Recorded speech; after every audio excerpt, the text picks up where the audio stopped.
Leicester Till I Die TV. Watch and subscribe on YouTube and listen on your podcast platform. Oh, Matt Elliott here. Hi, Alan Smith here. Hey guys, Ian Hume here. Hi everybody, Jerry Taggart here. Be sure to watch Chris and Leicester Till I Die TV For all the latest Leicester City news and information. You can also subscribe on YouTube and various social media channels. for the latest updates and news on Leicester City Football Club.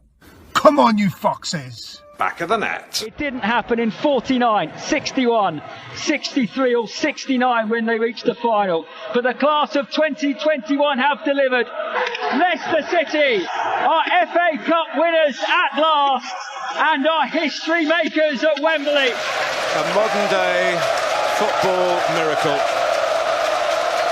They have blown their rivals away. They have blown us all away in truth. Premier League champions 2016, the amazing Leicester City.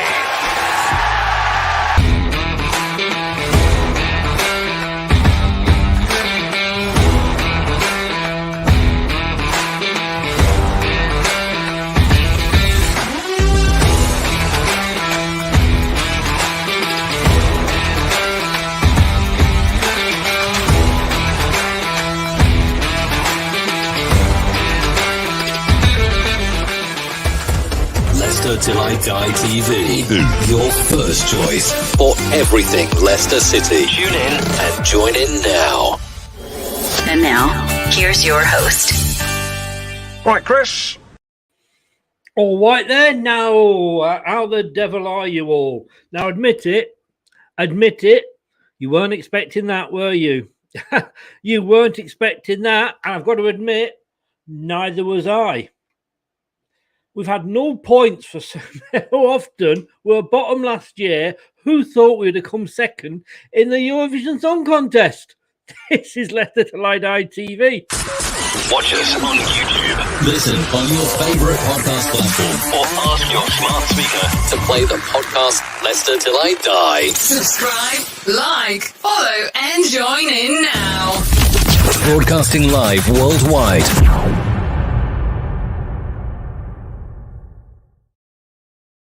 Indeed, Leicester Till I Die TV on YouTube. Please get over and do what it says there. Give us a little subscribe, smash the likes, and click the notification bell. And you will want to click that notification bell because we have got this coming up soon. Next week, in fact. No, not the week after next.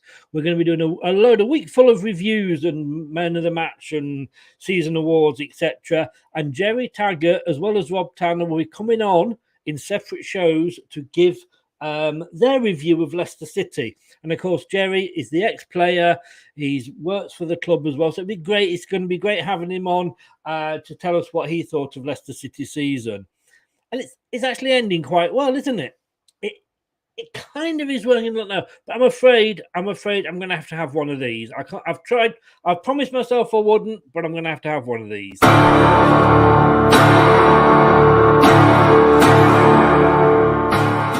Don't make me angry. You wouldn't like me when I'm angry. Yeah, I'm not happy, Leicester. I am peed off, if I'm honest with you.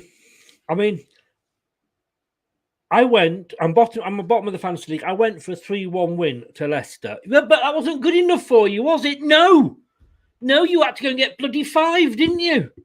You've cost me 2 points there. You could have stopped at 3. Quite happily, we'd have still got the same number of points. But oh no, you had to show off and go and get 5. Honestly, I'm fuming. Doug, sorry. Brad, good evening, sir. How the devil are you? I'm happy days, mate. Beating Championship Watford. It's not for everybody, United fans. Speaking of the devil, here's one coming right in at the queue for that one. I know. Hello, Michael. We needed that, didn't we? We needed that. It's a good way Thanks for your backup there, Mike. Thanks for your backup. I jest about the 3-1, but there is a little bit of me. I'm not going to deny there's a little bit of me that's going, 3 points would have taken me off the bottom of the table. But hey, 5-1. I mean, okay, it's Watford. Okay, Watford are down. Okay, they were rubbish. But you can only play what's in front of you. And let's be honest with you, how many times this season would we look at a game and think, we'll win this, and we haven't? Oh, pretty much all this season for the majority of it, haven't we? You know, it's weird to say that we're looking at a season where we could potentially finish 8th. You know, if we can get something against Chelsea, we'd go into 8th into that last game of the season. And it might not sound like much, but if you was to tell fans in August, you're going to suffer a lot with injuries, you're going to suffer with some bad signings, you know, everything collected, but you're going to get to a European semi-final, and you know you're going to get to a quarter-final of one of the other cups, and you're going to finish 8th in the league. I think most Leicester fans would have looked at it and gone, you know what, point of disappointment, but I'll take that, depending on how it goes. And at the end of the day, at the end of the day, if nothing else, it gives everybody that's going to be a part of Leicester next season the confidence to know that, all right, like you said, might only be Norwich, might only be Watford that were hammering 3-0s and 5-1s, but you've got to beat them teams. And talking about Premiership teams, Brentford have just got level. It has been confirmed. Just seen, yes. I could hear the noise because I've got it on the telly in the background. I could hear the noise on the radio, and it's just been confirmed. So Brentford are doing Burnley a favour and Leeds a favour by keeping Everton very much in that contest. Sorry, Chris. But yeah, good end to the season, hopefully. I mean, still Chelsea and Southampton to go, but... Yeah, well, indeed. And don't forget, on that point, next week, we're not doing a watch-along as we've been doing just recently. And I seem to be, next season I'll probably be doing them on a regular basis. But, you know, we're going to have, because it's the last day of the season, we're going to have like a Soccer Sunday. So a bit like Sky Soccer Saturday, but with better looking presenters. I'll be your Jeff Stelling. We've got Doug. Liverpool fan will be watching the top two because Man City nearly threw a lifeline to Liverpool today, or you could say they actually have done. And that's going to go down to the wire. It looks like the bottom's going to go down to the wire. And obviously the battle for nobody wants 4th place, let's be honest with you. So that is going to be next Wednesday. Whoa, oh. Chris. What about the big battle, the bigger battle? Forget the Man City and Liverpool. What about this battle? This battle right here with one man missing. What about the battle? Forget Steve because he's not involved. What about our battle? The battle for the crown of the Prediction Kings. That's surely the biggest news of the day, isn't it? No, not at all. And I wasn't going to mention it. I was not going to mention it. I mean, you still behind. Let's not get cocky here. Let's not get too cocky. Mike says though, if Liverpool do lose midweek, then obviously City are champions. But if Liverpool win, it's going to be a great last day because there's everything to play for.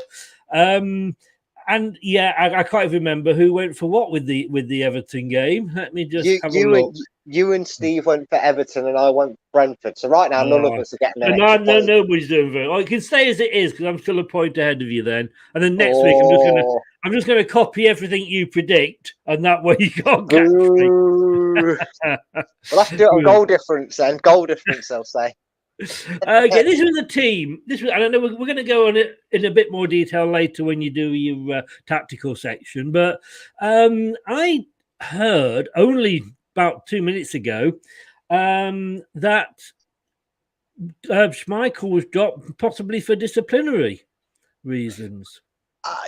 News to me. I'd only just heard that apparently it was disciplinary. There may have been some talk about his contract. Maybe he wasn't too happy that he hasn't heard anything. Maybe there was something said in training. I don't know. There's normally no smoke without fire, but at this day and age, especially when you've got such a focus on a player of Schmeichel's caliber, it's easy to take everything out of context. Whilst they're falling out of training, he's a very passionate person. He's normally yelling and shouting and looking miserable and angry on a training ball pitch. Yeah. Time will tell. I mean, what I will say quickly, and I know I've gone on the tactic part of it, but that was a great advertisement to know we're in safe hands from Danny Ward, respectively. Yeah. I mean, the obvious rumour is that Newcastle are after him. And I think we mentioned last week, you know, and I certainly did. I'm sure on the preview with yourself, is that we had Gordon Banks as our number one goalkeeper. He had come back from the World Cup with a World Cup winners medal, and we sold him to Stoke because we had Peter Shilton coming through. Now, I did the watch along with Louise. I mean, everybody is going mad about this Iverson, and I'm sure he will be good in time, but maybe. And I don't want to get rid of Schmeichel. Don't get me wrong. I don't, because yes, he has his faults, but you can say that about any keeper. You know, a striker misses a shot, it doesn't cost us the game. You know, a goalkeeper lets a goal in, it could cost us the game. So it's unfair, but that's life, as they say. Yeah. But if he was to go for me, Ward, yeah, fantastic. You know, bring him on, give him the games. You know, 12 million. He's Wales number one. And yeah, that even Mike, that does mean something. It's Wales number one. And bring Everson up into sort of Ward's role now for cup games. I don't, you know. I just think Schmeichel, it's unlikely. Maybe it's been a bit of an argument. I don't know. But I can't believe he's particularly done anything wrong. No, I'm not saying it is. And look, Leicester have been blessed over the years, especially when I've been watching them. They've been very blessed over the years to have always a reliable number two. We went through a bit of a stellar period where, you know, you wouldn't have looked out of place. I remember, well, most fan bases out there will remember the Keller and Arfaxa days, which were we sort of had that same transition period, didn't we? Where we had Kevin Poole was the old experienced goalkeeper, and I know it happened. I know it happened quicker than it did with Poole because he moved on and we brought Keller from Millwall. But the same thing happened. We had an eye on, you know, like you just said about Shilton and the Banks thing. If you said to anybody, World Cup winner Gordon Banks, where did he play his football next season? You wouldn't have said that Leicester sold him. You'd have thought they were absolutely bargain. But this happens in football, and sometimes you've got to make that big decision.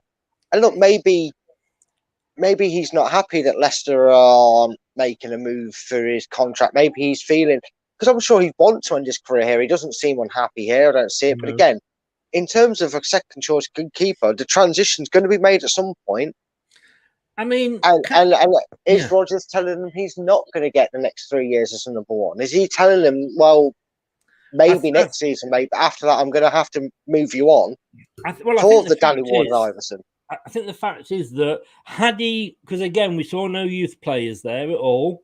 Obviously, Brendan is going to try and get as high as he can, and fair dues for him. I think had he played the youngsters, most fans would have gone, yeah, we get that. But maybe had he introduced some youngsters as well, we'd be looking at this and going, yeah, okay, he's moving, he's giving Ward a chance. Now, I am sure Danny Ward has played for Leicester in the Premier League before today. Yeah. Now, I don't know correct on the date, but I've been told two different ones.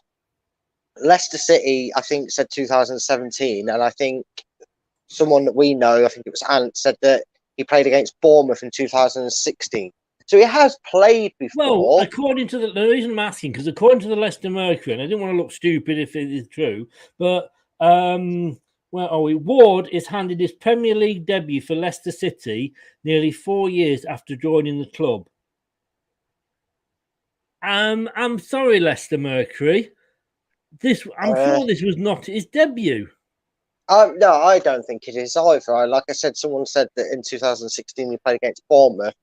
I think the only unfortunate thing is if something has been leaked, and fans have to remember, right? We've been some fans out there have been talking about maybe give Ward a chance, Yeah, maybe, you know, going with the case of yes, he wants to finish high enough, and he's got two very respectable international goalkeepers. There's not many clubs in this division that could look at their first and second choice keeper, and not only could they say, yes, we've got a very good first and second choice keeper, but we've got very well established international keepers. Whatever you think of Wales as a country and as a nation in qualifiers or not, they're very well established in their number one jobs for Denmark and Wales. And maybe now the fans finally, maybe Rodgers has gone, okay, maybe I need to start thinking for the future. So I need to give Ward game time, because you can't play next season, leave him out in the cold completely, and then Schmeichel decides he moves on for the last couple of years to get more first team football, or he decides maybe to retire. You don't know what he'll do, and then all of a sudden you're starting next August, or the August after it would be, with Danny Ward not only playing one Premier League game, and you're asking him to suddenly be up to levels than Schmeichel. I've just gone on to sportingheroes.net, and they've got club career dinner. They're going through his club's league debut. He has not yet played in the league. Maybe Bournemouth was a cup game. It may just have been. Oh, Everton 2-1 up. Charleston penalty. Interesting. But maybe it wasn't. Maybe it was a League Cup game. It might possibly have been that, but I think Bournemouth are in the Premiership, maybe that's why people are mistaking it from. And again, we talked about it. He is only just coming into what you call as a goalkeeper your prime years. Casper's in the back end of that, and I'd like to make a little bit of a comparison, if I may. I don't want Leicester to suffer from the David De Gea scenario, which is David De Gea came under some criticism. David De Gea wanted to shift out and give Dean Henderson the chance as a goalkeeper. Dean Henderson started making some murmurs that if he didn't get a game time, then they'd want him. He'd want to move on. There's issues in the Barney there, and then all of a sudden they've gone back on the word or whatever. Danny Ward was nearly poached this summer by Wolves. And I just wonder if maybe Brendan's going, well, I don't want that to happen to my number 2 goalkeeper. I want to keep him for when the day comes that I need him to step up and be my number 1. So I'm going to play him in these last 3 games. So Michael may have just thrown his toys out of the pram because he just wants to play every game. You can read into that as much or as little as you like. The training ground. He definitely hasn't played for Leicester in his FA Cup and Caribou Cups is what he's played. But my God, I didn't know. I mean just reading what they're saying here in the Mercury, they're saying like Leicester City fans are all asking the same question after Brendan Rodgers names team to face Watford. He's going to bring wait, what's happened with Schmeichel? Somebody says we've lost. Yeah, big tyres. You got that right, didn't you? Why is Danny Ward starting? No Schmeichel. But these are the same fans that will probably ask him for Ward to come in to drop Schmeichel because he can't kick a ball straight or he parries it out. So you can't win. You cannot win. I have a feeling this might not be a true Leicester fan when he says, why would you bench Casper FGS when he's called Jazzman Ten Hag? I think he might be a Man United fan who just likes buying the Leicester Mercury, maybe. But the rest of the team, though, I mean, I was surprised there was no youth players even on the bench again. But like I say, credit to Rodgers. I mean, if Rodgers can get us to 8th, and we look back on this season, and like I say, I'm going to ask him the same to Jerry Taggart and the same to Rob Tanner the week after next. Is if we finish like 8th, 9th, 10th, and we've got to a semi-final in a European competition, this has not been the bad season that we've been kind of painting it, really. No, it's not. And again, sometimes we, as fans, not just Leicester fans, but fans probably all over, when they're looking at a team, they forget that there's still X amount of games to go, and we kind of forget that other teams are also playing. They're also in their dirty form. They're in their dip and diver form. So we were making assumptions of this season with 7 or 8 games to go. Now, I know, obviously, no matter what happens in the next 2 games, Leicester will not sneak into Europe. But we were talking about a side that had to play Everton twice. We know how well that went for us. And I'm talking hindsight. But back then, we had Villa, we had Newcastle, we had Everton twice. We were looking at Norwich and Watford and Southampton thinking, God, Bennett, we could pick up 5-6 wins out of them games. We could still sneak into Europe. And in the end, we're going to fall short by a couple of points by the looks of things with the league table. But to finish that season where we've done, given everything we've got, is absolutely phenomenal. If you take everything into account, on and off field things as well, it really is a better season. And sometimes maybe you just need to wait for the season to conclude before you judge it, because I feel like some fans would have sacked Brendan in October, rehired him in December, sacked him again over February and March, and now would be hiring him again because he's done this. You know, it is one of them. Yeah. Oh, I love that analogy. I do love that analogy. BBC have just been talking to Brendan Rodgers. It was a fantastic win. It's never easy at this stage of the season when people think you have nothing to play for, and that's very true. He said the players turned up, they're hungry right to the end. A good win for us, and indeed they could have sat back at 2-1 and goes, yeah, Watford ain't going to get anything, but they didn't. So good shout out to the players. In fairness, he said it was another unfortunate deflection from the corner which saw us concede. Our response was outstanding. We'll be definitely doing something about the defending set pieces come the summer. Oh, you've had all season to sort it out. Yeah, all season to sort it out. But I mean, you know, we could have just sat back at 2-1. I mean, at 1-0 down after 6 minutes, my language on the watch along was a bit choice. I'm not going to lie, but you know. 2 goals in 4 minutes. I mean, okay, this is Watford, but you can only play, you know, who you're up against. Yeah, and again, we've seen these sides over the years go out there with nothing to play for. They're preparing for next year. They want to go out on a high. It's their last home game, and they go and cause an upset. You know, like a Newcastle beating a Spurs 5-1 or something similar to this result. You know, beating them to stop them finishing second. It doesn't have an impact on them. They're not going to suddenly stay up, but they show their fans they care. They show the fans they've still got fight and effort. And even though this season ultimately ends in disaster for them in relegation, they're still there showing that they're going to roll up the sleeves. They're ready to go again. They're ready to get the Reds down, work hard on that training ground, and try and bounce back next season. And you know, you may be saw why some of them players aren't Premiership standard. I mean, that's 2 games in a row now. We've seen 2 defenders run into each other. So to give us a goal in a sense, and a calamitous, you know, goalkeeper in Ben, you know, Foster, maybe he should concentrate on his cycling more than his goalkeeping, because he couldn't pedal his way out of that one, could he? He couldn't pedal quick enough to get in the goal for Vardy's goal. And to say, I mean, let's just have a look at this again. I know you are what you're like with tactics. It's not adding. There we go. Here we go. But I mean, you know, Watford, they had 13 shots, the same as us. You know, it wasn't. You know, they had more big chances than we did. So you know, we weren't just playing a nondescript, you know, Rochdale or something. We got 60% possession, but you know, they had a go in a way, although all the papers and the press seemed to be calling them disgraceful and rubbish and what have you. But in fairness, like I say, they did have a go. Yeah, I mean, they had a go, and you know, when you see your team concede from pretty much what feels like every shot the opposition has, it's not easy to look at any positives. I mean, I can't imagine it's easy for any Watford fan doing a video like this right now to try and put some positives in there. But they had a go, and let's be honest, Chris, we take that, you know, we take our equaliser out of it. You know, Watford, you know, that corner, you're thinking, oh look, they've done what Norwich couldn't do and they scored, and then they hit the bar.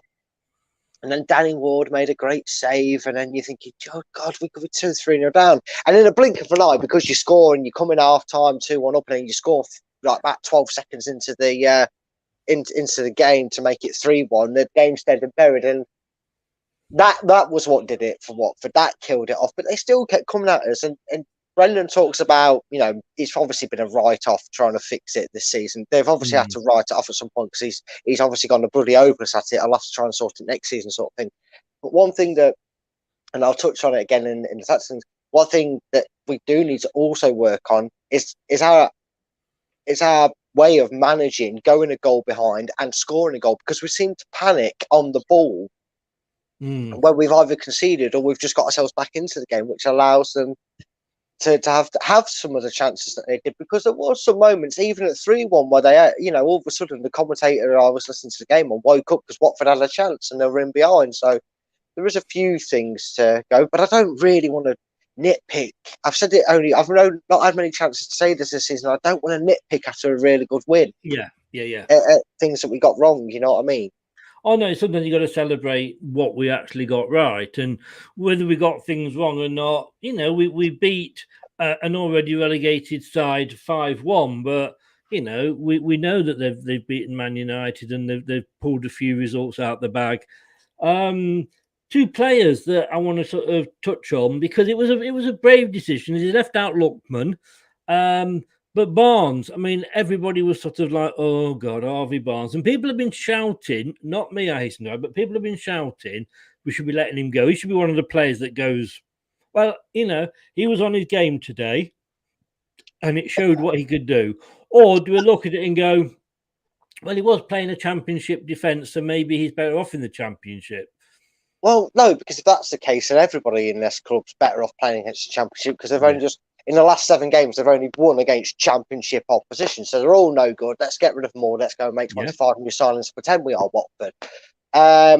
Look, he's had a bit of a frustrating season. He's never seemed to get himself 100% fit and 100% match fit on top of being fit as well from his injury. And I was a little bit disappointed with him in the first half. Out of all the players, he was the one I heard the least in that first half, even with,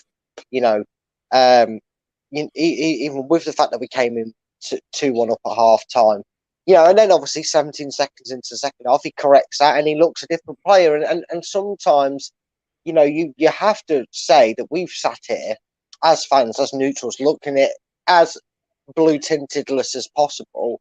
We have said that the way Leicester predictably go down one side does also hinder him a bit. And I said sometimes you just need that game like he got today, where he gets an assist, or he gets a couple of goals, and he's had that cluster of games against Norwich and Watford, and it doesn't matter their quality. At the end of the day, he's still got to have the onus to do it, because that goal he scored is a volley, and it's a volley on he's not like he's brought it down and had time to place it in. He's volleyed it into the net, and he swept the second one in. I was watching it, and I was watching it carefully on the replays to just try and get the shot that would show me. But yeah, he didn't even touch the ground. He literally, like you say, just hit. It was a lovely strike, and I think today again, hopefully, he's shut a couple of the doommongers up. Yeah, I assume he has. I mean, he scored 2 goals and that, and I believe as well. I know Maddison. It has got his best ever goal return and assist return for any season he's ever had. I believe that might just be top flight, but I believe that is overall definitely in a Leicester shirt. So, and I think Barnes got to be close to that if he's not already done the same. So it's not actually been a bad season. It's just one thing that Leicester have suffered with, and every club suffered with it, when you've got a talented, quick and annoying player like him. And by annoying, I mean he can jink you inside and out. He can wiggle his way past you and somehow keep the ball at his feet, which he does to score his goals sometimes. Is they go through stages, don't they, Chris? They go through a glut of 4 or 5 games where they don't light up the world. They don't get 3 assists and 2 goals every game. If he was doing that, well, I tell you this now, if them two and a fit Jamie Vardy all season were doing that all season, it wouldn't be Man City and Liverpool winning the league. I tell you that now, that result would have just guaranteed Leicester the title, because if they were played like that for 38, 58 games, because that's another thing to take on board. We've played 56 games this season. We've still got 2 more. We've near on 60 games for this season that we've had a depleted squad for game, and we've had to rely on these Barneses and Maddisons to be fit week in, week out to play these 50-odd games. So take everything into account, Leicester fans, before you go on your social medias and go, you're this, you're that, get out my club, because you'll be moaning when we get stuck with another Perez. Tim Sherwood on Sky. This has been a disgraceful performance from Watford. They have thrown the towel in. I mean, are we looking at a match where it's all going to be Watford were bad, Watford were bad, Watford were bad, or the fact that we made them look bad? I mean, I'm never ever going to give a rat's arse about the opinions of a man who nearly relegated Villa with less points to Derby County. To be honest, I couldn't give a toss what he thinks about their performance or us being good, they're being bad.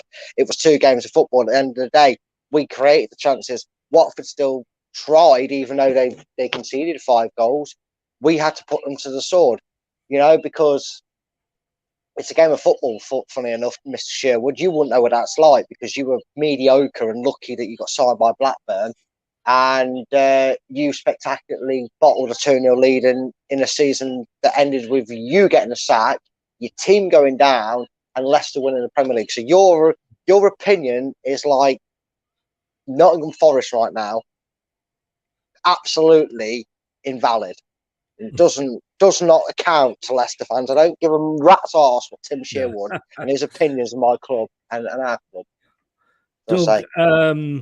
Doug is saying, good afternoon, Chris. I nearly gave him a salute and we called me Bradley. Before now, I didn't even get that out then. You stopped me before I got to go to Chris and whoa. Yeah, how dare you? He predicted 5-0 to So did I. Did I. Well, you just well, I had a bit of a rant about my score prediction. Great, Doug. Fantastic result for you yesterday. Second in Eurovision. What can I say? You were enjoying it as much as me. Rogers says on Twitter, Mendy was sick. What does he say about Schmeichel? David says, if my mouse will work. David says, glad to see Barnes actually playing to his high standards. Just wish I understood why. Oh, hang on, it's just gone down there. Understood why he isn't as consistent though. I mean, who's been consistent this season? Name me one player on that blue Leicester shirt on that's been consistent. Jamie Vardy when he's been fit. Well, I wouldn't say so. I mean, even he's, if you're saying he should be consistent, he should be scoring every game, maybe, and he hasn't. 14 goals in 23 games, is it something like that? His return. I'm not saying he's had a bad season. I just don't think he's been consistent. It's all right, mate. I'll let you off. Predictive text. Yeah, I've got a predictive mouse, haven't I, Bradley? Yeah. Predictive mouse. I mean, sorry. Yeah. Let's talk. I mean, we'll come up to man of the match and what have you later, because I actually sort of will probably disagree with these. But for me, let's talk Jamie Vardy first. We're talking Jamie Vardy. And yes, he does make you think, oh, no, he's gone a few games without a goal. And then he comes back with that sort of performance. Just Jamie Vardy in a nutshell, mate. He's, Soji Ronaldo's and Messi's. This is your real GOAT because anybody can score 10, 12, 15 goals if they're fully fit for 38 games of the season or there or thereabouts. But when you've played about half of that and you're still hitting well into double figures, you're talking about a man that's just not talked about enough. And it's just a joy to watch, isn't it? We remember talking about it all them couple of seasons ago. We used to talk about how telepathic Danny Drinkwater and Vardy does. Well, he's your motherboard, isn't he? He's your mainframe of that team because when he's on that pitch, it doesn't matter how good Daka and Nacho are, because they're all good. Let's not take away from the other strikers. They can play well and they can link up with these players well. But when he's on there, it's just a different class of link-up play that they have because they just do it and they know he's going to get on the end of it. They don't, when a Daka or a Nacho gets a ball by Evans put up to them and it's pumped maybe five or so yards ahead of him, you're thinking, oh, he's just over it. That's unlucky. I like the thinking. But when you do it to Vardy, you go, give him a minute. Oh, there we go. He's won the ball and he's got on the end of it. Didn't matter anyway. He just creates something out of nothing. And that could be the title of his bloody movie, couldn't it? Something out of nothing is Vardy. Yeah. Good evening to Stephen. Congratulations to you as well for yesterday's win. I'm going to say, let me just bring this up because we normally do this at the end, but why not? Why not now? Let me just get past your tactics and because as we say, Alan Bennett and his details. His match stats. Tillerman's 8. Tillerman's 8. Manager 8. Team 8. Now, man of the match, Jamie Vardy. I guess why he's got that. And also Brian Langston, who does the match report, he picks a separate man of the match, and he picked Jamie Vardy as well. I understand. I do think it was the easy choice to pick, but Maddison, a goal, but he got 2 assists as well. To me, he had an absolutely brilliant game. You know what? It's very rare we've been able to say this season. There was a few shouts of the man of the match. I'm going to do something maybe a little bit controversial. No, never. Not you. Not you, Brad. Me, never. I know, right? But I'm going to give... I agree with the ratings, first of all. I think the team was spot on. I think the manager was spot on with what he did. I think he made some wise choices, which he's learned. He's learned not to run him into the ground. If Mendy was feeling ill, he took him off fair play. Evans felt the twinge, it sounds like, so he took him off fair play. Now, when you sign for a club and then you take nearly 5 years to make your Premier League debut, in a game that could end in disaster, Watford could go and score 3 past you, you look like tripe, and then the panic button gets hit. You maybe have had to deal with a training ground bust up or a little bit of flared tempers, and then you're told you're in goal for your Premier League debut, and you make some great saves. There's some saves he made today that Leicester fans were salivating over Kasper, and this is nothing against Kasper. I just want to give it out there. Well done. And I would give him my man of the match to Danny Ward, because I honestly think he had a great game. I mean, I've got to be totally honest with you. I can't argue with a word of that. And it's a bit like, if Inacho scores a couple of goals that are blinders, if it was Vardy, the fans would be salivating, but they don't. But I agree totally. I mean, just out of interest, actually, on the BBC site where the fans sort of mark the players and their performance, Vardy is actually man of the match with 8.32, which isn't a surprise. And Ward is actually bottom for Leicester, 7.01. I don't know how that works. No, well, I checked the Sky man of the matches, and they only obviously give ratings. They don't do all these 8.23s or whatever. And Vardy, Maddison, Barnes, possibly, I think Kieran Dewsbury Hall got an 8 as well, but Ward also got an 8. And that was nice, wasn't it, mate? It's nice to be talking about a game where we can pick 4 or 5. But honestly, just for the stipulation of him playing and everything surrounding his debut, I think that was a really sturdy one, because he made a one-handed save as well, where, we've criticised that, Schmeichel makes some saves and he pushes it into danger instead of away. He pushed it away really well and confidently as well to add on to that. So, yeah. I think it was great. No, I totally agree with you.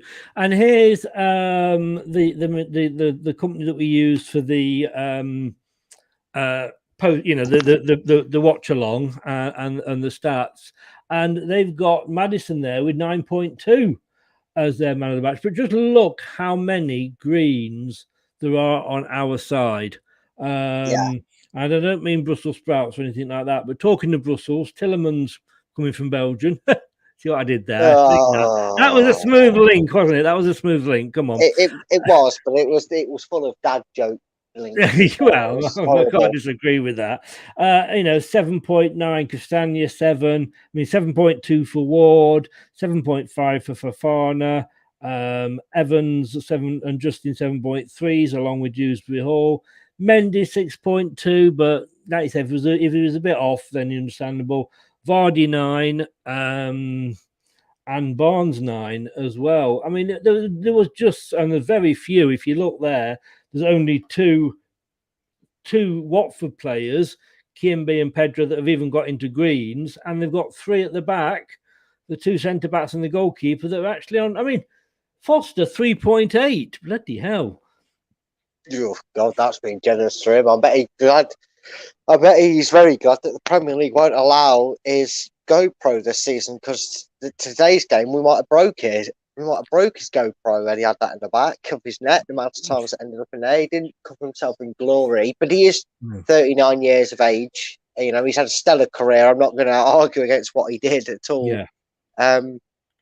But yeah, it just shows that when it's clicking together, and I might not have had it into my notes, so I'll save it to them. But there is something else I want to say about the ratings of Leicester. But yeah, it just shows what happens when it clicks. You get it right. This is what Leicester can do, and maybe this is, you said, oh, like Clinton Morrison said, oh, wait until Brendan's got a full team, wait until he's got everybody available to him. Maybe this is the longevity of how long you have to wait before them players come back mid-season, and how long it actually takes for you to get them playing at their best. And yes, people are going to say, oh, it's Watford, right? You can see that. Louis said on the watch along, not everybody can do a Fafana. Come back, score a goal, and be like he'd never been away, or come over from the continent, slip into the team, be like he's been there for years. But David says he agrees with you, Brad. Danny had a good game with some nice saves and has no issues with distribution. I just think, I'm not saying that what's happened with Carl. It's all rumours. Let's be honest with you. Yeah, and it's. I mean, I can't understand. I don't think he's been a disciplinary, as in, he's been naughty or he's broken any rules, because that's not Casper. And he may have had a what's the word I'm looking for? May have had a bust up, like you say, a Barney with another player. So that's more likely possibly what happened. But if Schmeichel is to go to Newcastle, and who knows, I think we've got a great keeper there in certainly. In that. David's just got back. Good evening, David Gamble from the match. Let us know what you think about the match, because you were there. Right. Okay. Well, it's that time when we have what you can only say puts Sky Sports to shame.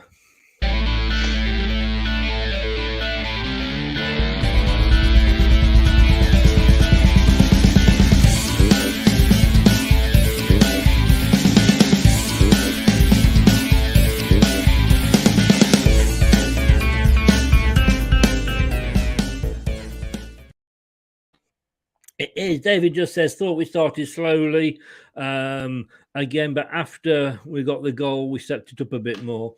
Brad, I am your Debbie McKee to your Paul Daniels, so I will let you go on and. He kicked himself out, ladies and gentlemen. Silence at last. We've won the battle. All please subscribe for that. Oh, he's back. I can do this. I can mute you, remember? So then you can talk all you want now, Brad, because nobody can hear you. There we go. You're back, mate. Here we go. And if you don't be nice to me, I won't click the right buttons. That's right, mate. I bet a few people have said that to you. Anyway, moving on. Here we go. Good luck, Brad. Go.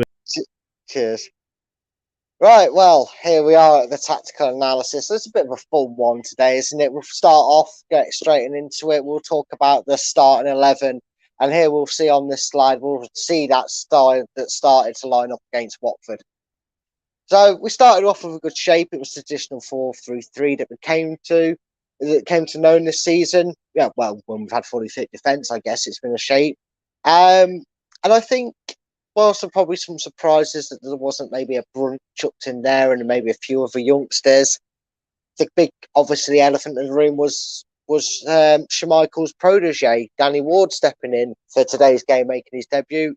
A fantastic audition for the Leicester fans. I'm sure you were all excited to see that. But apart from that, really, it was quite a very strong and aggressive Leicester side. Two quick wingers in Justin Castagne, Mendy doing that absolute Ndidi-esque role.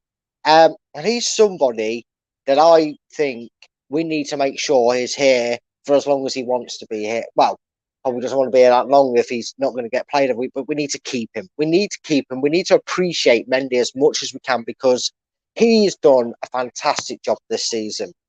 He's held that role down in the absence of Ndidi, and it looks like we've had some issues with Samari. Maybe he's homesick. Maybe the move hasn't gone to plan. We don't know.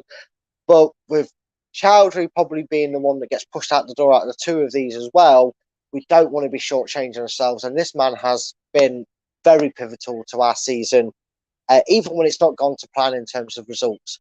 Let's see that. It's a 4-3-3. So we'll just move on to the next slide and show you the rest of it. Set piece goals. Set piece goals everywhere. And that is a Leicester fan, is Woody. That is an opposition fan, is Buzz Lightyear, because oh my God, it only took Watford 6 minutes to do something that Watford couldn't, that Norwich couldn't do over the 90 minutes, and that was a corner goal.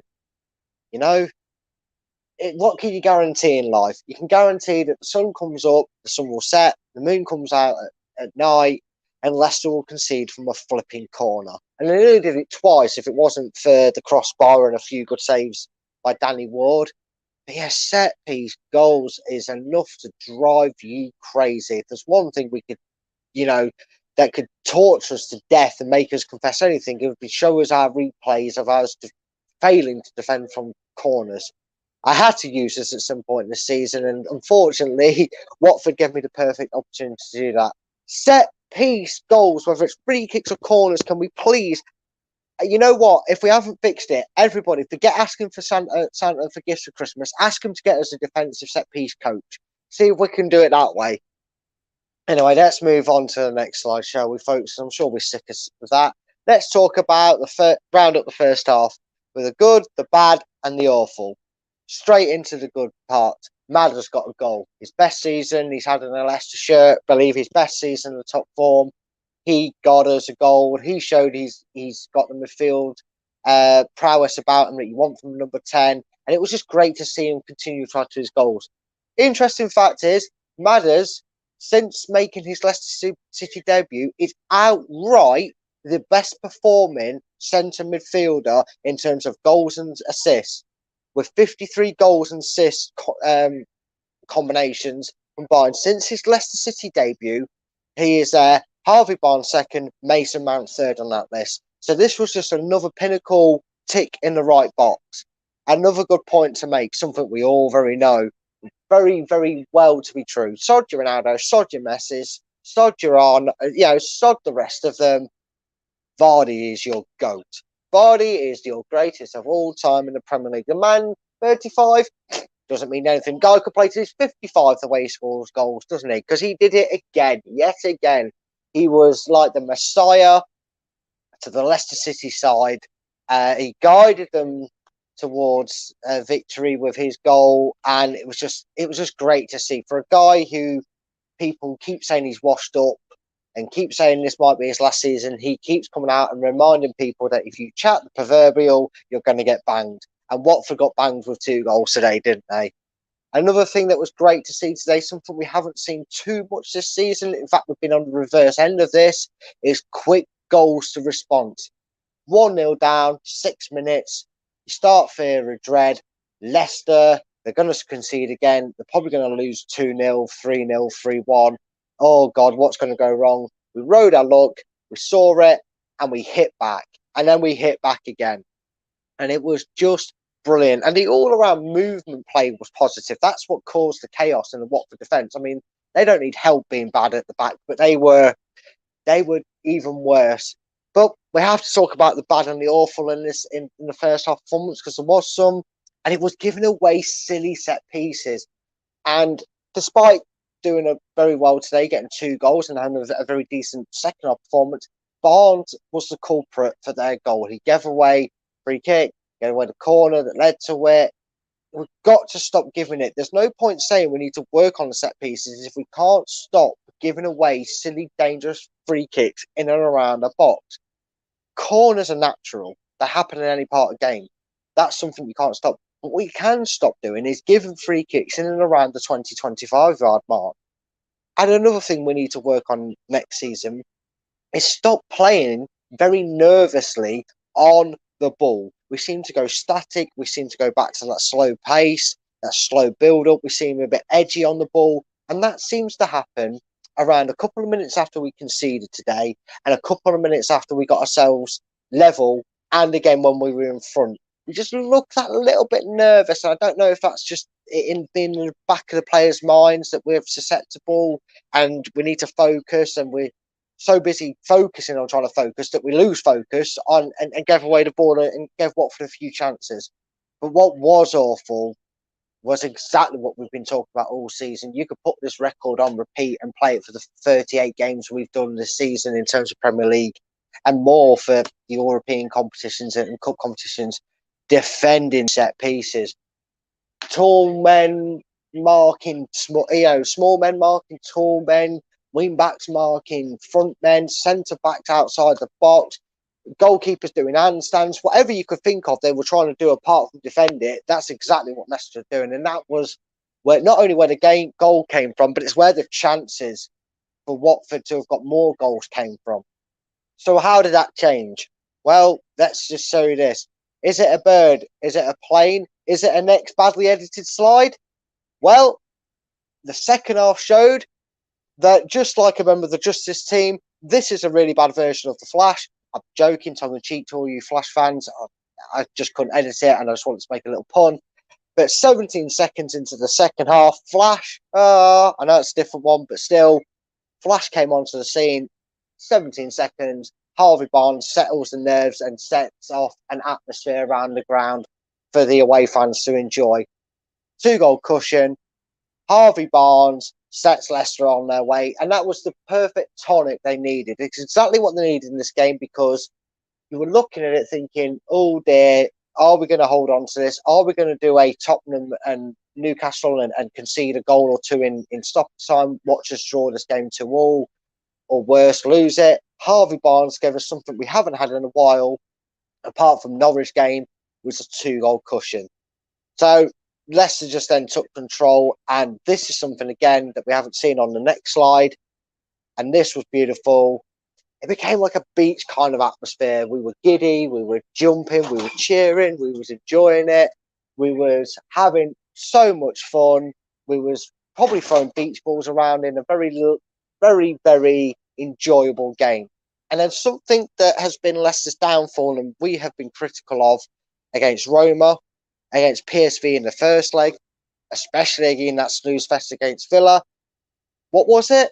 Was it defending set pieces? No, it was something we haven't been, and that was we decided on the next slide, Chris, we decided to get clinical. I'm sorry. I've ruined the day. I've ruined your day by singing just then. I know, but I couldn't resist the pun. I couldn't resist the line. For once in our lives, we were clinical in front of goal.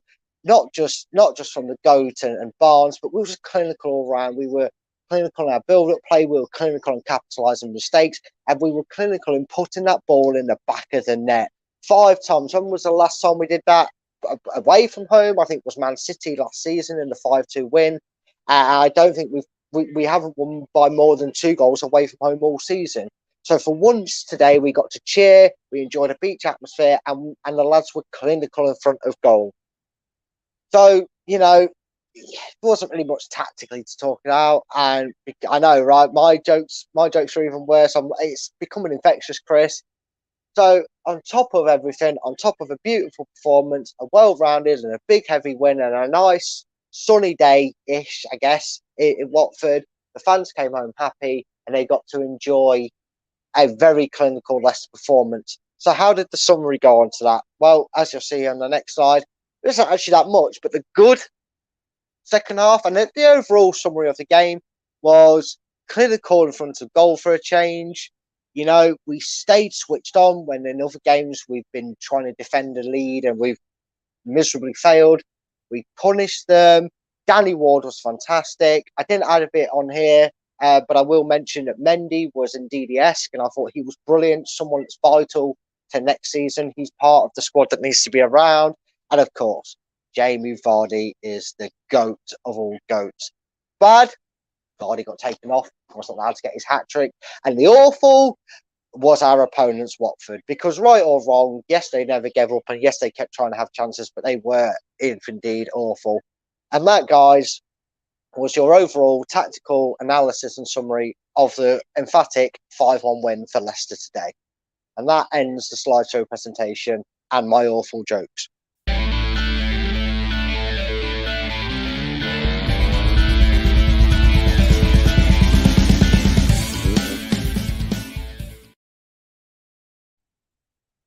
Oh, Bradley. And I'm calling you Bradley for those. Yeah, I deserve it. Okay, I'll take that. Yeah. Tell you, honestly, I will love it if we beat them. Love it. Anyway, apparently it's all been going on. Doug's been keeping me updated while you were it's talking. 3-2. 3-2 to Brentford. I just saw it 2-2 when I was going through my presentation. I've just looked up, actually said that to check it, and it's 3-3 Brentford. I'm level with you. I'm level with you. Christopher Furran. I'm level with you.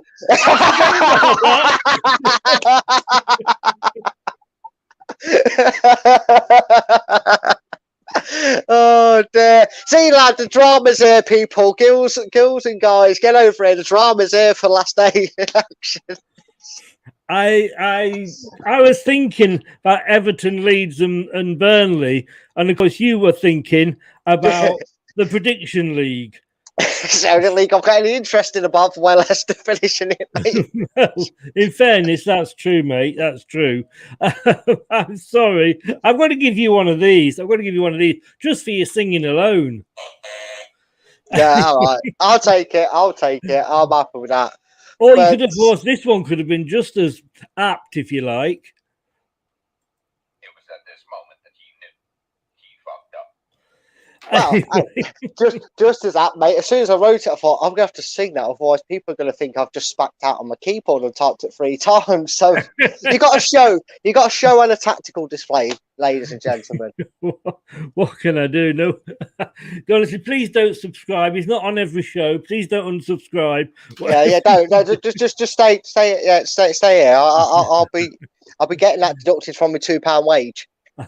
Nippon, welcome along, mate. NS Sports. If you're a big Chelsea fan, get over there and give him a follow.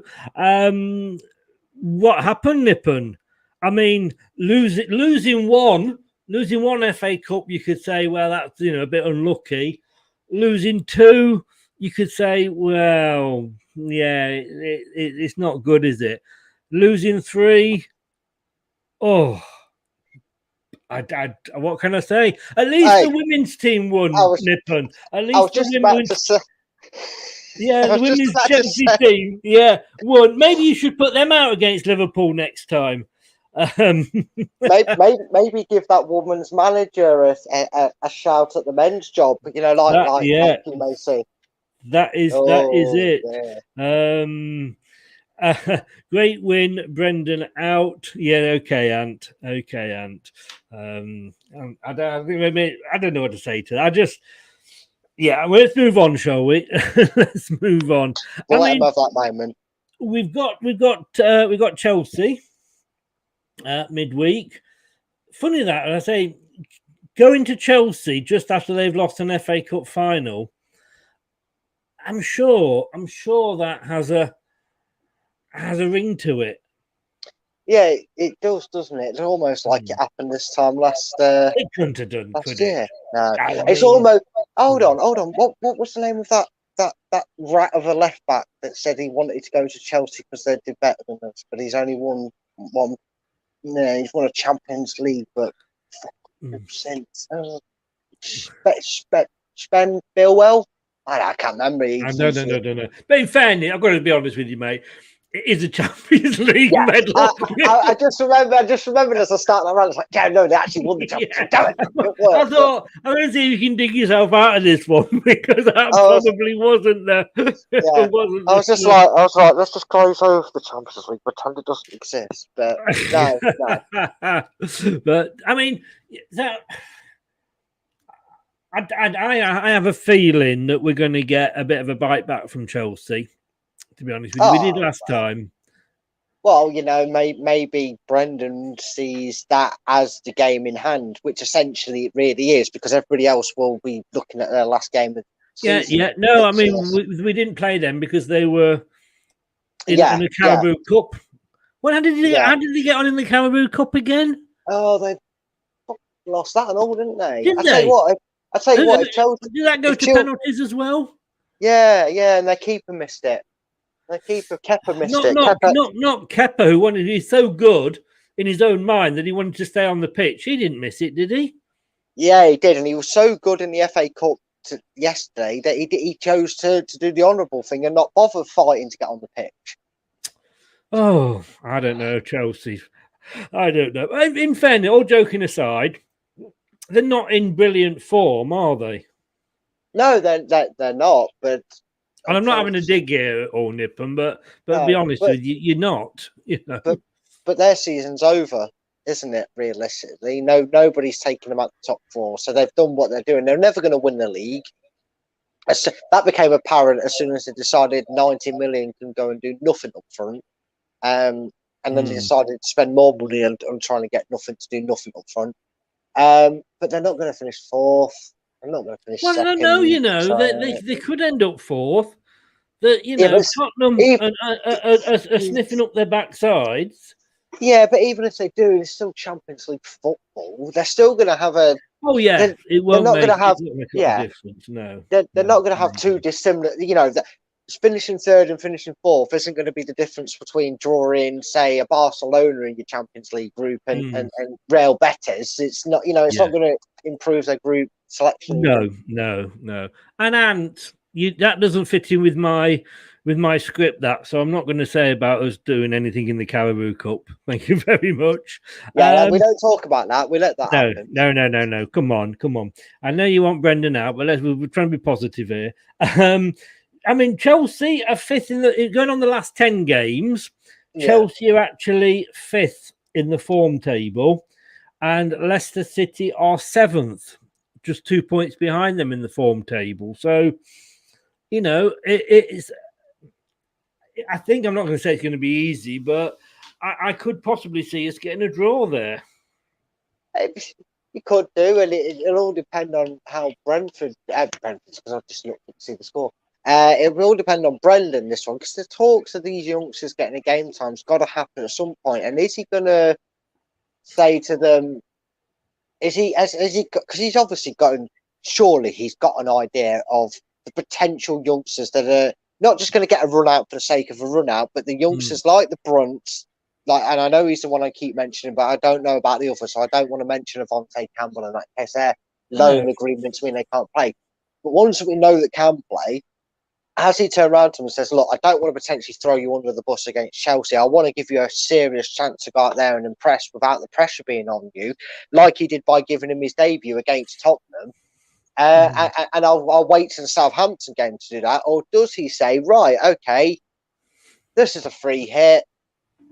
You know, I'd rather play this game with very little pressure on it and give you that chance. Or are we going to see Yuri, Maddison, and the same sort of team we've seen tonight? It'd be interesting to see what team does get picked, but I wouldn't still rule out maybe Brendan going, hey, you know what? He doesn't throw a lot of youngsters in against Chelsea, having not thrown them in against. But we could be the last team that has the chance to complete the hat trick for Southampton. I want Southampton to end their season with their 9-0 trophy. Yeah. I think if he had been going to blood any of the youngsters, Norwich and Watford were the games he would have done it. You know. Yeah. I think now he's looking at this like, well, hang on. I mean, let's face it, at the end of the season, I want to watch Match of the Day, and I want to see us in the first slide when they look at the league table. You know, I want to see us in that top half. And if we finish, whether it's 8th, 9th, or 10th, we're in that top half, and we can say, you know, we used to be happy with who were 8th, 9th, or 10th under Martin O'Neill. You know, and I know things have moved on before anybody says it. But, you know, we do want to finish in that top half, and it just makes you feel better. A top half finish and a European semi-final. I mean, did you know I do impressions here, Brad?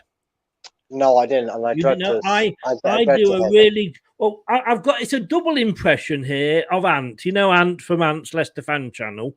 Yeah, I'm going to do a double. My first part of my impression is this.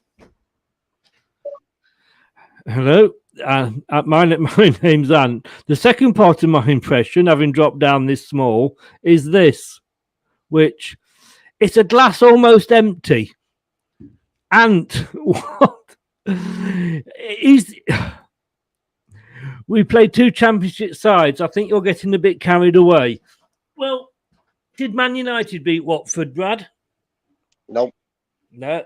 I mean, you know, yes, we beat 2 championship sides. Would you have? How tall are you then, Ant? Would you have? A couple of months ago, I wouldn't have guaranteed that we would have won those 2 games. At the end of the day, I said this once and I'll say it again. I said it you can't enjoy these games no matter how expected the result is or not. Then you're just never going to enjoy life. I want to know, Ant, do you cry? Do you have a quick cry every morning in the morning of your birthday because you think, oh, I'm only going to get presents? What does it matter? Come on, mate, cheer up a little bit. Come on. And if anybody asked me, that was the fact that it was a glass nearly empty. Yeah, but and I love you, mate. You know I do. You know it's comic, and I'm waiting for the reply about my age here. Ant, you've been a bit slow. I say a glass nearly empty. He says a glass of realism.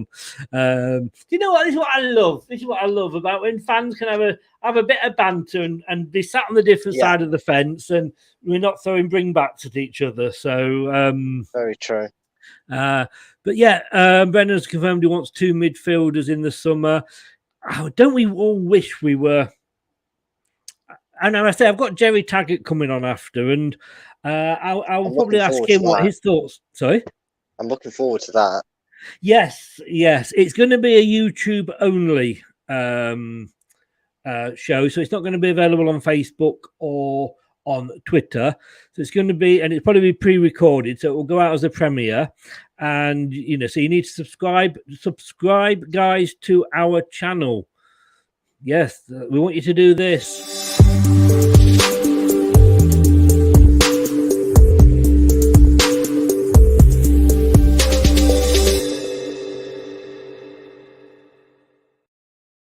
And people accuse me of throwing this channel together. Subscribe. And Jared, it's after the final game of the season. It's going to be one day the following week. And, his thoughts on like Samare and what have you will be very, very interesting. Anyway, Brad, to be honest with you, I've never even heard of him, Nippon. Matteo Guendouzi, is it? Matteo Guendouzi is I won't take him because I can pronounce his surname. Yeah, take him. I honestly, I already feel that there's the potential that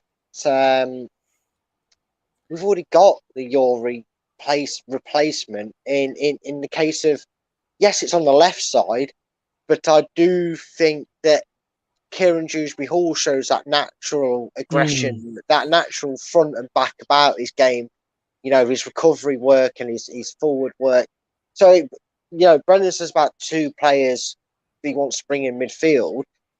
I'm sure that one of them will probably be for, allow development from below to get up to standard and integrate in better. So we've got a full-time one and a one backup, because we've also got to remember that he's obviously not going to come out and stay unless it's something he can't, categorically deny.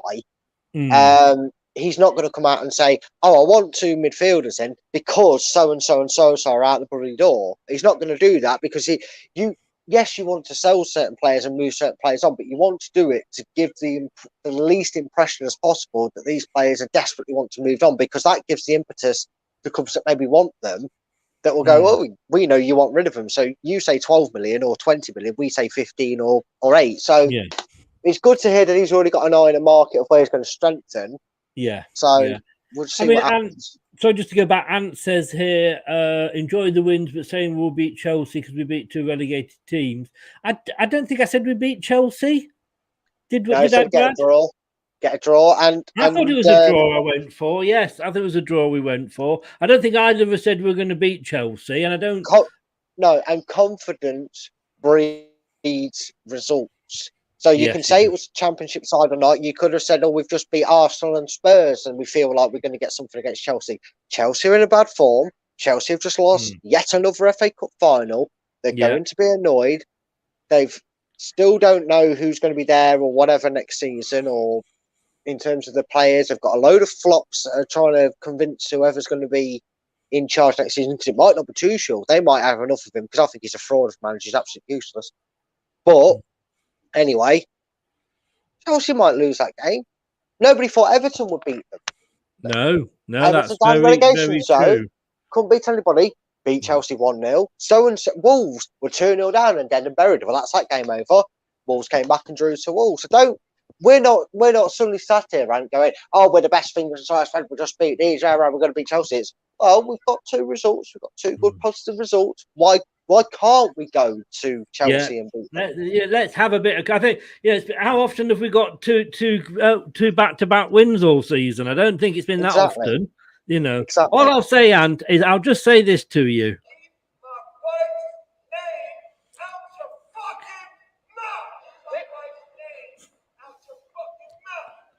Yeah, keep Brendan's name out your fucking mouth. I'm joking. Of course. I love you, Anne, but Jesus Christ, if you got inflated with some positivity, you'd spontaneously combust, I reckon. And you know we banter. Anyway, Brad, stay on because I just want to have a quick one with you afterwards. But thank you so very much. And I'm just going to double check what I'm sure you predicted. What did you predict? Everton Brentford, was it a draw? No, I predicted Brentford to win, mate, which is what they do. No, I think it was a draw that you had down. I'm sure. I'm sure the video evidence will prove otherwise. I'm sorry. A few of my videos, I've been talking to my mate, Putin, and apparently he showed me a good way of getting rid of a few of the videos. Brad, I'm sure he did, mate. I'm sure he did. Brad, I will see you on Sunday for our last post-match of the season. I look forward to it, mate. Yeah. Ant says, what a quick... Are you jealous, Ant? Do you want to come in and have a threesome? A quick what after? Wow, can't tell you that. You're too young for this. You're too small for it. You have to be this tall to ride this ride. That made it sound worse, didn't it? Yeah, when he's too small to ride. I just got that. Where are you going today, Ant? Because it's not Alton Towers, is it? Sorry, Ant. Sorry, mate. Sorry. It's not. Come back at my age, you always do. Oh dear! And as all this excitement, and we win we should have won the Eurovision. I mean, you can't take it away from. I don't know if you're a Eurovision fan or not, Brad, but you can't take it away from Ukraine for winning it. But take out the sympathy vote this season, and it would have been us. It would have been us. Anyway, mate. Eurovision's got the same opinion. I've got the same opinion on that as you have, and if you have cricket, mate. I sat there watching it last night, and you, buddy. I thought about you.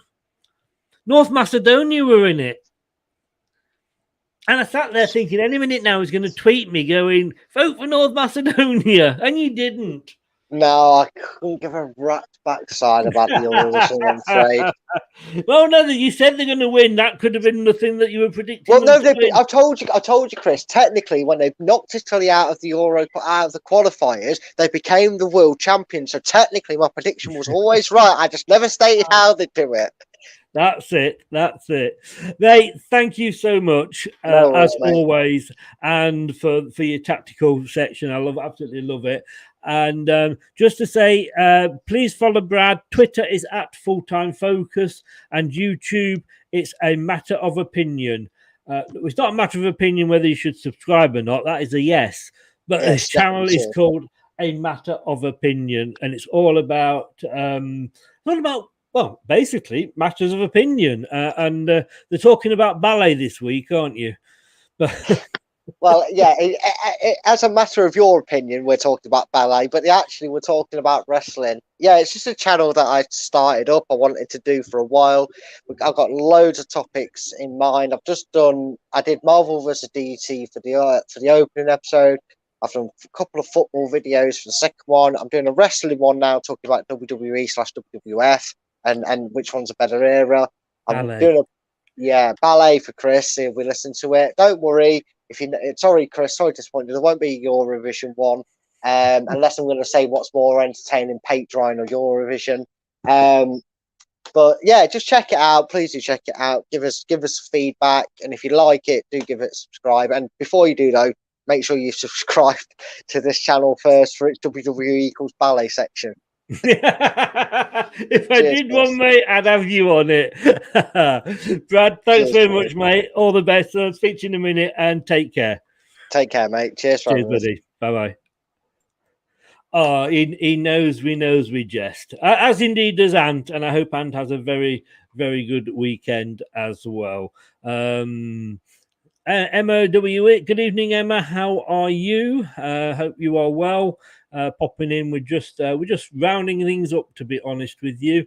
Where is Craig? Oh, now Craig doesn't do the post-match shows. Craig does the preview shows, so he will be on Wednesday at 7 for the possibly he'll be on. He should be on, I think. Yes, he is at 7 o'clock on Wednesday for the Chelsea preview, Emma. So you can catch him there. Well, what can I say? 2 wins out of 2.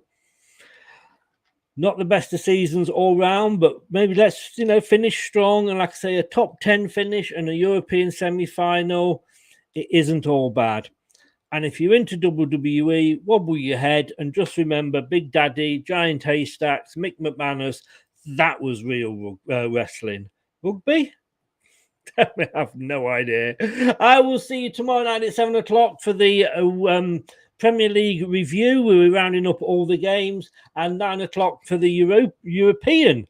Eurovision then. European review. We'll be looking at the top European leagues. Thanks very much for joining us. If you've been watching, really do appreciate your support. And if you have been watching and you're on YouTube, and if you haven't done already, please do what it says there, which is subscribe, then smash the likes and hit that notification bell. Don't forget, the week after the last game, 23rd of May, that week, we've got Rob Tanner from The Athletic magazine, and we've also got Jerry Taggart, Leicester City footballer and commentator, coming on and giving us their takes on Leicester's season. They are going to be 2 very, very interesting shows. Take care, guys. Enjoy match of the day tonight. I was just trying to see if they've announced yet what order it's in, but they haven't. I'm guessing Everton might be top with the way that's going, but surely we're not going to be last tonight. Stay safe, guys. Don't do anything I wouldn't enjoy. Good night. Thanks for watching Leicester Till I Die. This is Chris saying goodbye, and see you next time. Follow us on Facebook, Twitter, and Instagram.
That's all, folks. Some people are on the pitch. They think it's all over. It is now.